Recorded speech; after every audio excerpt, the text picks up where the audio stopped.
Le FOCODE a adressé hier une correspondance au président Évariste Ndayishimiye à l'occasion du deuxième anniversaire de la disparition forcée d'Eringo Mirakiza. Eringo Mirakiza qui était le représentant communal du parti CNL à Mutimbuzi, en province de Bujumbura. Ici, nous rappelons qu'Eringo Mirakiza a été enlevé le 9 juillet 2021 tout près du Chanik sur la route Bujumbura-Gatumba. À l'époque, Eringo Mirakiza se trouvait à bord d'un camion Ben qui transportait ses briques qu'il allait fournir à son client à Kanyosha, au sud de Bujumbura.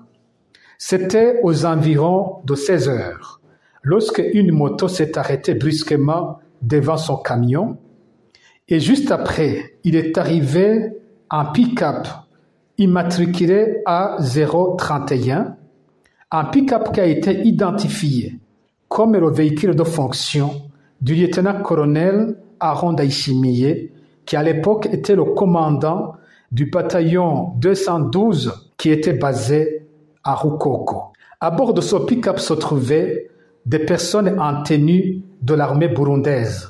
Un administratif de la zone Maramvia aurait également identifié parmi les personnes à bord de ce pick-up. Des militaires ont alors obligé Eringo Mirakiza de sortir de son camion et l'ont embarqué dans ce pick-up. Le pick-up est parti et Eringo Mirakiza n'a jamais été retrouvé. Nous avons rappelé au président Ndayishimiye que le cas de disparition forcée d'Eringo Mirakiza a été très médiatisé, que ce soit par des médias burundais ou des médias internationaux. Le parti CNL a informé différentes institutions de l'enlèvement d'Eringo Mirakiza. L'armée, la police, la Commission nationale indépendante des droits de l'homme, CNDH, et l'administration ont été informés de cet enlèvement et de cette disparition. Pourtant, 2 ans après, aucune autorité burundaise ne s'est prononcée sur la disparition forcée d'Eringo Mirakiza. Dans la foulée des événements en 2021, le procureur général de la République avait organisé un point de presse dans lequel il avait déclaré que les personnes prétendument enlevées sont plutôt parties dans des mouvements armés sans informer leur famille. L'armée n'a jamais communiqué sur le sort réservé à Eringo Mirakiza.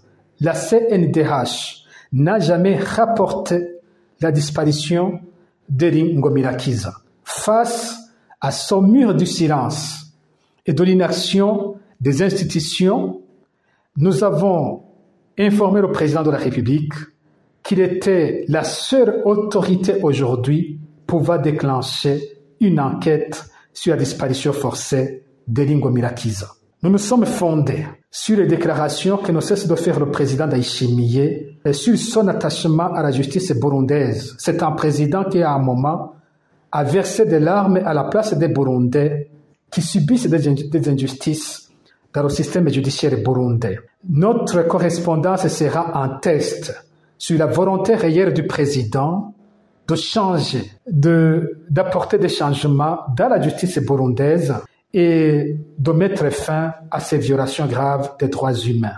Cette démarche, nous allons la continuer sur plusieurs autres cas de disparition forcée aux dates anniversaires des disparitions des victimes et nous continuerons à écrire au président pour que désormais aucune autorité burundaise ne puisse encore dire qu'il n'a pas d'informations sur des cas de disparition forcée au Burundi.